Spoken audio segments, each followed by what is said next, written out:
Hello friends, welcome back to our YouTube channel. मैं हरिनागर आपका बहुत बहुत स्वागत करता हूं। तो दोस्तों, आज के वीडियो में हम बात करने वाले हैं किडनी के फंक्शंस के बारे में। तो किडनी के फंक्शंस को हम दो पार्ट में जानेंगे। तो आज के वीडियो में हम पार्ट वन कंप्लीट करेंगे। तो पार्ट वन में हम जानेंगे कि किडनी के द्वारा यूरिन का फॉर्मेशन किस प्रकार से होता है, इसकी क्या प्रोसेस होती है। तो इस प्रोसेस के अंदर तीन स्टेप होती हैं। फर्स्ट होती है फिल्ट्रेशन, सेकंड होती है सेलेक्टिव रीअब्जॉर्प्शन और थर्ड होती है ट्यूबुलर सिक्रीशन।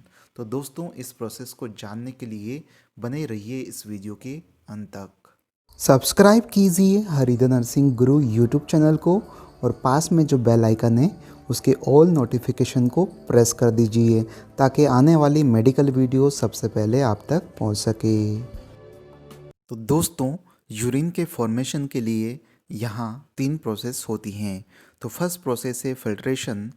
तो फिल्ट्रेशन की यह प्रोसेस ग्लोमेरुलस एवं ग्लोमेरुलस कैप्सूल में मौजूद सेमी परमेबल मेम्ब्रेन की द्वारा होती हैं। इस मेम्ब्रेन से वाटर एवं अदर स्मॉल मॉलिक्यूल्स जो कि बहुत ही छोटे होते हैं वो इजीली इस मेम्ब्रेन से पास हो जाते हैं और बाद में ये मॉलिक्यूल्स और वाटर रीएब्सॉर्ब हो जाते हैं। लेकिन कुछ कंपोनेंट ऐसे होते हैं जो साइज़ में बड़े होते हैं, जैसे कि ब्लड सेल्स, प्लाज्मा प्रोटीन और अदर मॉलिक्यूल्स जो कि सेमी परमीबल वॉल से पास नहीं हो पाते हैं और ब्लड कैपिलरीज के अंदर ही रह जाते हैं। और साथ ही यहाँ पर जो फिल्ट्रेशन की प्रोसेस है उसके लिए ग्लोमेरुलस का ब्लड प्रेशर और ग्लोमेरुलस कैप्सूल में मौजूद फिल्ट्रेट के प्रेशर की वजह से ही यह प्रोसेस हो पाती है, क्योंकि यहाँ पर जो एफरेंट आर्टरियोल है उसकी साइज़ बड़ी होती है और इफरेंट आर्टरियोल की जो साइज़ होती है वो छोटी होती है, जिसकी वजह से ग्लोमेरुलस कैप्सूल में फिल्ट्रेशन की प्रोसेस कंप्लीट होती है। तो यहाँ फिल्ट्रेशन की प्रोसेस को समझने के लिए हम अलग अलग प्रकार के प्रेशर को जानेंगे। तो ग्लोमेरुलस में कैपिलरी हाइड्रोस्टैटिक प्रेशर होता है, वो 55 mmHg होता है। और कैपिलरी हाइड्रोस्टैटिक प्रेशर के अपोजिट में दो प्रेशर होते हैं। पहला होता है ऑस्मोटिक प्रेशर ऑफ ब्लड और दूसरा होता है फिल्ट्रेट हाइड्रोस्टैटिक प्रेशर। तो ऑस्मोटिक प्रेशर ब्लड में मौजूद प्लाज्मा प्रोटीन की वजह से होता है जो कि 30 mmHg होता है। और फिल्ट्रेट हाइड्रोस्टैटिक प्रेशर जो कि ग्लोमेरुलस कैप्सूल में फिल्ट्रेट की वजह से क्रिएट प्रेशर होता है जो कि 15 mmHg होता है। तो यहाँ नेट फिल्ट्रेशन प्रेशर कितना होगा? तो नेट फिल्ट्रेशन प्रेशर के लिए आपको कैपिलरी हाइड्रोस्टैटिक प्रेशर में से माइनस करना होगा ऑस्मोटिक प्रेशर ऑफ ब्लड और फिल्ट्रेट हाइड्रोस्टैटिक प्रेशर। तो ऑस्मोटिक प्रेशर और फिल्ट्रेट हाइड्रोस्टैटिक प्रेशर मिलाकर होता है 45 mmHg। तो ये 45 आप माइनस कर दीजिए 55 में से, तो यहाँ पर टोटल नेट फिल्ट्रेशन प्रेशर होता है 10 mmHg का। तो इस प्रकार से एक मिनट में दोनों किडनी के द्वारा जितना फिल्ट्रेट का वॉल्यूम बनता है उसको ग्लोमेरुलर फिल्ट्रेशन रेट कहा जाता है, यानी कि GFR। एक हेल्दी एडल्ट में GFR 125 ml पर मिनट होता है, यानी कि दोनों किडनी के द्वारा 125 ml पर मिनट के हिसाब से एक दिन में 180 लीटर फिल्ट्रेट बनता है और बाद में यह फिल्ट्रेट ट्यूबल्स के द्वारा रीएब्जॉर्ब हो जाता है। और इस 180 लीटर का लगभग 1% से भी कम, यानी कि 1 से 1.5 लीटर जो फिल्ट्रेट होता है वो यूरिन के रूप में शरीर से बाहर निकल जाता है। तो अब बात करेंगे ऑटो रेगुलेशन ऑफ फिल्ट्रेशन के बारे में। तो रीनल ब्लड फ्लो एक मैकेनिज्म के द्वारा प्रोटेक्ट होता है जिसे ऑटो रेगुलेशन कहा जाता है। तो यहाँ रीनल ब्लड फ्लो एक कांस्टेंट सिस्टोलिक ब्लड प्रेशर होता है जो कि 80 से 200 mmHg के बीच में होता है। किडनी में ऑटो रेगुलेशन नर्वस कंट्रोल से इंडिपेंडेंटली ऑपरेट करता है। यानी कि किडनी की नर्व सप्लाई यदि इंटरप्ट हो जाती है या डैमेज हो जाती है तब भी ऑटो रेगुलेशन कंटिन्यू रहता है और किडनी को ब्लड सप्लाई होती रहती है।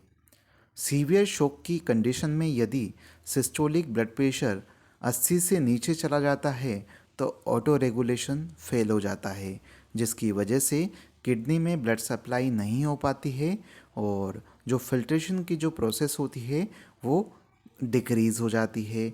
और फिल्ट्रेशन की प्रोसेस डिक्रीज़ होने की वजह से किडनी से फिल्ट्रेशन नहीं हो पाता है और जीएफआर कम हो जाती है।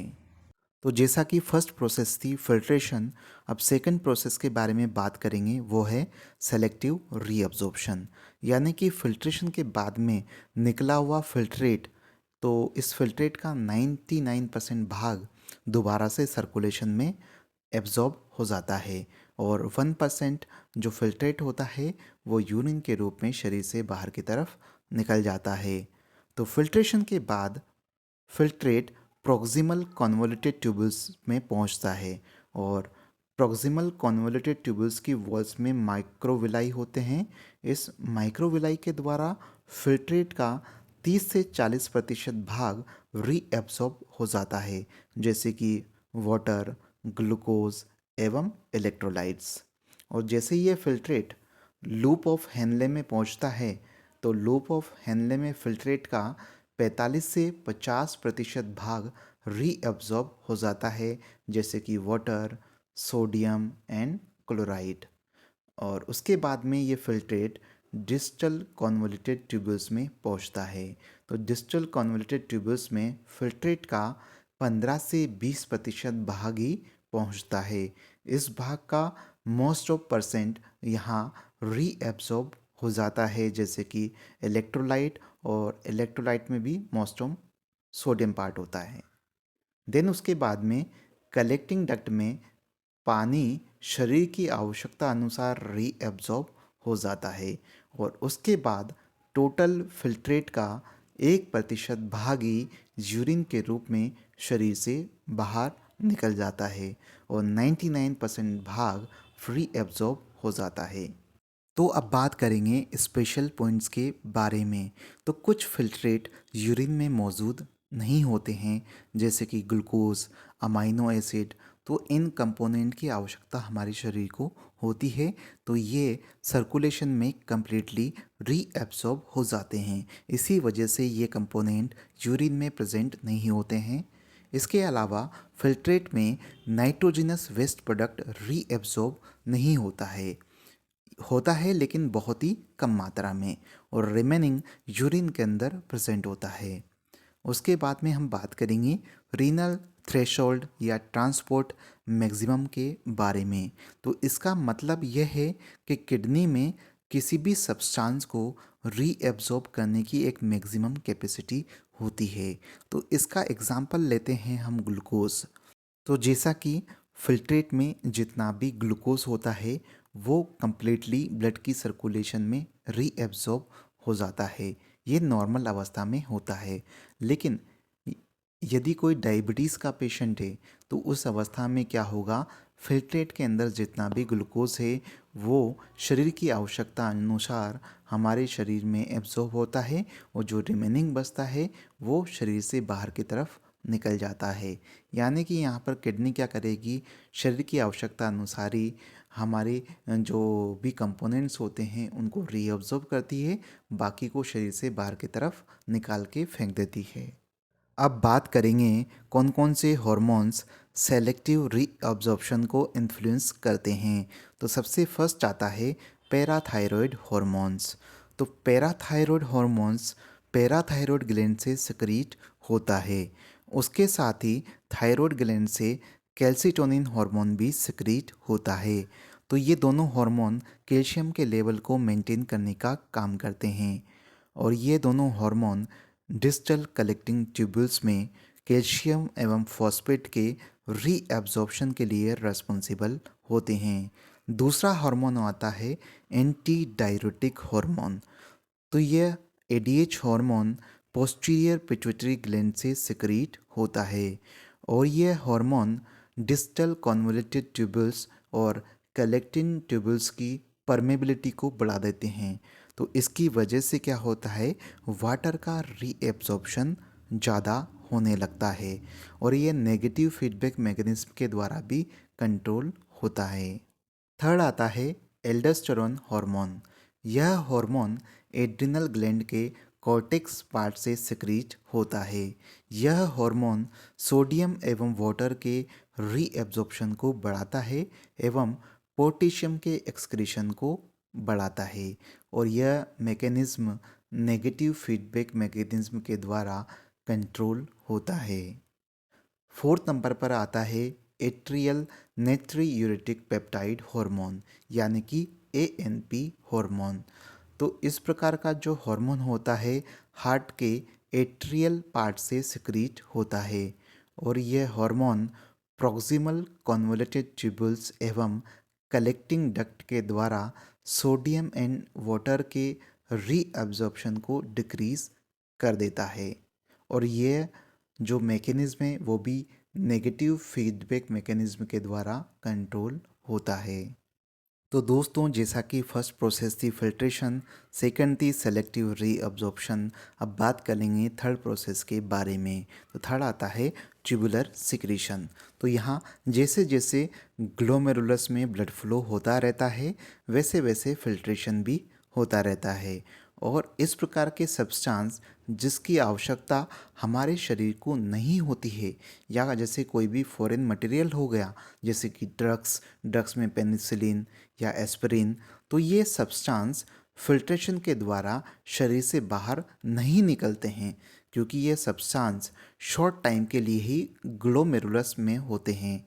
तो इस प्रकार के सब्सटेंस पेरीट्यूबुलर कैपिलरी से सिक्रीट होकर कॉन्वोल्यूटेड ट्यूबल्स में आ जाते हैं, देन यूरिन के रूप में शरीर से बाहर निकल जाते हैं। ट्यूबुलर सिक्रेशन के प्रोसेस में हाइड्रोजन आयंस भी सिक्रीट होते हैं जो कि नॉर्मल पीएच को मेंटेन करने का काम करते हैं।